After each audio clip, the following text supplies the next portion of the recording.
घर में रह के भी अपनी पढ़ाई करो, क्योंकि आपका क्लास ऑनलाइन चल रहा है। जो भी वीडियो जाएगी उसको क्रमशः आप लोग अपनी रफ कॉपी पर लिखते रहिए। क्यों? फेयर कॉपी पर लिखिए। फिर भी इसका पुनः देखेंगे हम लोग, जब आप क्लास में आएंगे तो इसको देखने के बाद जो भी है उसको सही करेंगे। तो देखिए, पार्ट 1 में हम पक्षी उन्मुक्त गगन के, हम पक्षी स्वतंत्र गगन में रहने वाले हैं। पिंजरबद्ध ना गा पाएंगे, पिंजड़े में बंद होकर हम कभी गा नहीं पाएंगे। कनक तिल्लियों से टकराकर, अगर हमें कोई पिंजड़े में बंद कर दे तो ये सोने की जो तिल्लियों से ये पिंजड़ा बना है उससे टकराकर मेरी पुलकित पंख, जो मेरे ये खिले हुए पंख हैं, फैले हुए पंख हैं, टूट जाएंगे। हम बहते जल को पीने वाले हैं। क्या है? हम बहते, पक्षी कह रहा है कि हम बहते जल को पीने वाले हैं, और भूखे प्यासे मर जाए। अगर हमको पिंजड़े में बंद कर दिया जाए तो भूख प्यास से मर जाएंगे। हमको कहीं भली है कटुक निभौरी, एक कड़वे निभौरी, नीम की निभौरी होती है। कितनी कड़वी होती है, मुंह में डाल के देख लेना कितनी कड़वी होती है। ये हमको वो खाना बहुत पसंद है। किससे? उस खाने से जो पिंजड़े में बंद रहकर सोने की एक कटोरी में मिलता है। उस खाने से अच्छा कहीं है हमें नीम की निभौरी। जब नीम की निभौरी कब मिलती है? नीम फलने के बाद पकती है, उसको देखो, चखो, चखने के बाद दिखता है। इस कविता का सबसे पहले अच्छे से प्रसंग लिखेंगे। इसका लेखक कौन, इसके लेखक कौन है? तो शिवमंगल सिंह। इसके लेखक शिवमंगल सिंह हैं। और ये पक्षियों के बारे में, पक्षियों को लेकर कहते हैं कि हर आदमी को स्वतंत्रता से जीना अच्छा लगता है, चाहे वह मनुष्य हो या वो पक्षी हो।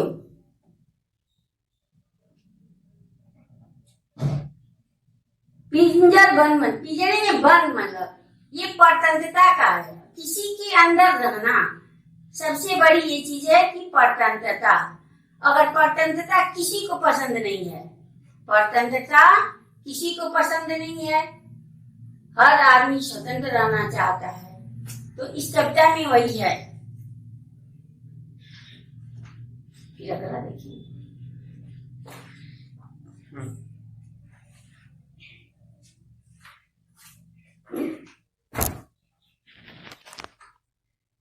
अगला पैराग्राफ है भैया, स्वर्ण श्रृंखला।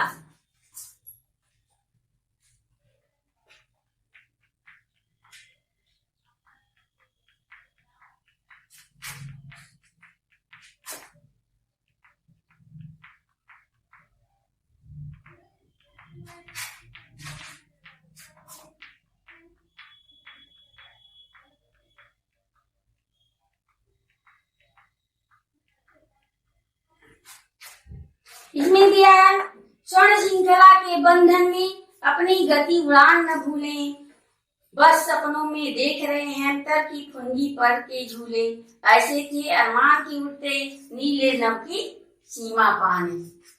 स्वर्ण, ये सोने की पिंजरे में बंद कर, ये सोने के पिंजरे में बंद कर हम अपनी चाल उड़ान को न भूलें, बस सपनों में देख रहे हैं।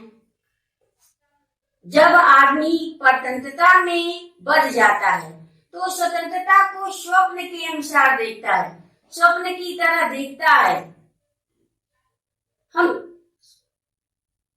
और क्या देखते हैं? स्वप्न की तरह हर चीज को देखता है। और ये पक्षी क्या देखते हैं कि हम स्वतंत्र हैं, और वृक्ष के ऊपर की फुनगी को, वृक्ष के सबसे ऊपर की टहनी पर हम झूला झूल रहे हैं। ऐसे ही अरमान होते हैं। और क्या सोचते हैं, अपनी इच्छा रखते हैं कि नीले आकाश में हम उड़कर सीमा को पार करें। हम आकाश में उड़कर सीमा को पार करें। लाल किरण की चोंच खोलकर चुभते अनार, और लाल किरण जैसे सूरज की किरण लाल है, उसी तरह हम अपनी चोंच को खोल करके और अनार के दाने को चुंगें, खाएं। जो आसमान में फैले हुए तारे हैं उनको चुंगें। और देखिए,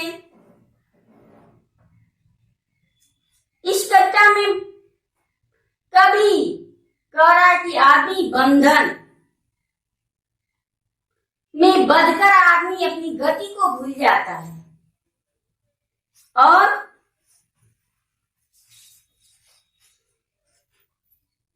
जब उसको याद आता है तो हर तरह वो अपना सोचने लगता है।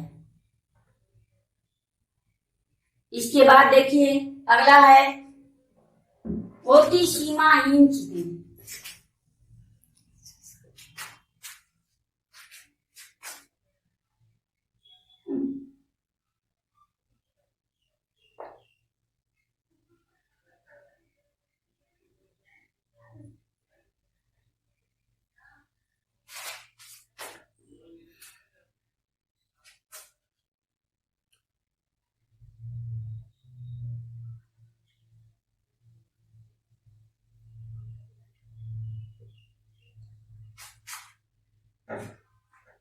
होती सीमाहीन चित्त से इन पंखों की होड़ाहड़ी,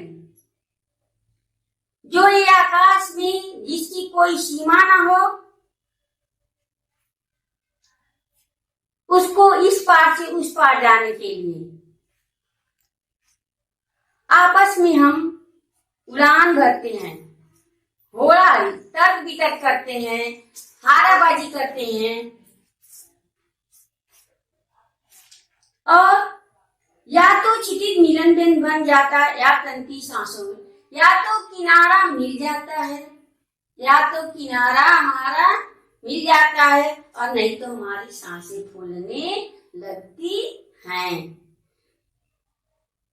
फिर से देखिए, होती ही सीमाहीन चिड़ी से इन पंखों की होड़ा होड़ी, या तो क्षितिज मिलन बन जाता, या तंती सांसों की रोही।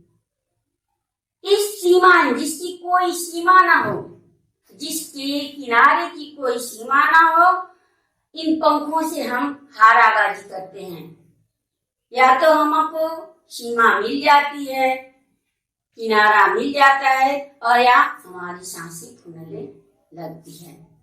नील न दो चाहे कहनी का आश्रय छिन्न भिन्न कर, चाहे हमें किसी कहनी का घोषणा न दो, किसी कहनी पर मुझे घोषणा न दो, या मेरे रहने के स्थान को, आश्रय मतलब मेरे रहने के स्थान को तहस नहस कर डालो, लेकिन पंख दिए हो तो आप उड़ान मिले। ये भगवान को ही करना चाहिए। पक्षी हो या मनुष्य हो, वो भगवान के ऊपर ही अपना तर्क रखता है। तो कहते हैं, अगर आपने मुझे पंख दिए हैं तो इस स्वतंत्र, आप जो मेरे मन में इच्छा है, अभिलाषा है या बेचैनी है उड़ने के लिए, उसमें विघ्न मत डालो। ये कविता है आपका।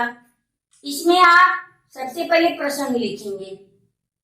प्रसंग में आपने लेखक का नाम, मैंने तो व्याख्या कर दिया, आप लेखक का नाम लिखेंगे, ये किस पाठ से लिया गया है। चलिए इसको देखिए। प्रसंग, प्रस्तुत पद्यांश हमारी हिंदी के पाठ्य पुस्तक वसंत भाग 2 सेशन लिया गया है। हम पक्षी उन्मुक्त गगन से। इसके कवि सुमंगल सिंह सुमन, इन्होंने इस कविता में कहा है कि परतंत्रता सोने की सलाखों के पीछे रहने के बाद से भी बुरी होती है। अगर सोने की सलाखों के पीछे आपको रखा जाए, आप परतंत्र हैं, वो अच्छा नहीं होता।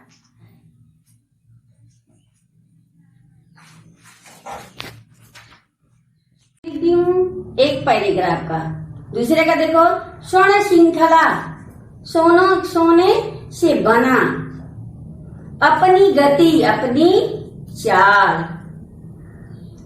इसके बाद है फूगनी, सबसे पेड़ की सबसे ऊपरी पत्ते पर, अरमान इच्छा, सीमा पाने माने किनारे पर जाना। इसके बाद है तारक, चोंच, पक्षियों का चोंच, सीमाहीन, जिसकी कोई सीमा न हो, क्षितिज, किनारा, घोड़ा घोड़ी, धाराबाजी, तंती, खींचती, सांसों की डोरी माने सांस फूलना, नीड, घोंसला, आश्रय, रहने का स्थान, छिन्न भिन्न, तहस नहस, आकुल, बेचैन, विघ्न, बाधा। इसके बाद है हमारे यहाँ कुछ, इसमें प्रश्न उत्तर भी आप में दिए हैं, जैसे कि है हर तरह की सुख सुविधाओं पाकर भी पक्षी पिंजरे में बंद क्यों नहीं रहना चाहते?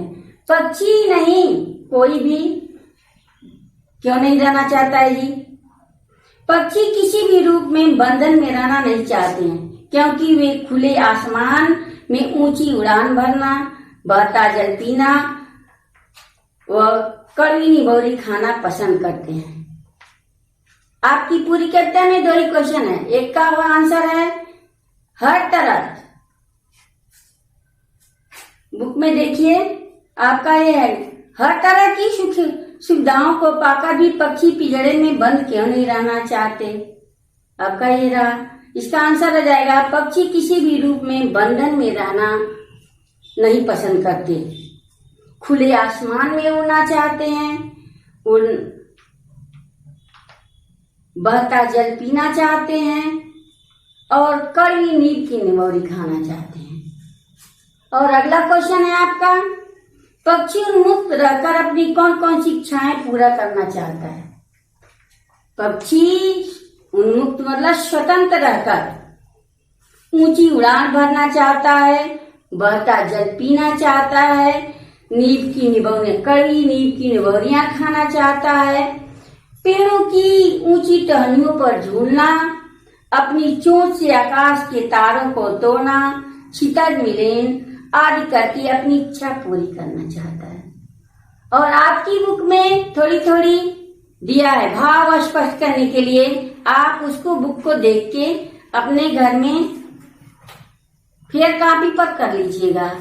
बाकी जब आप आएंगे स्कूल तो उसको मैं देखूंगी। जो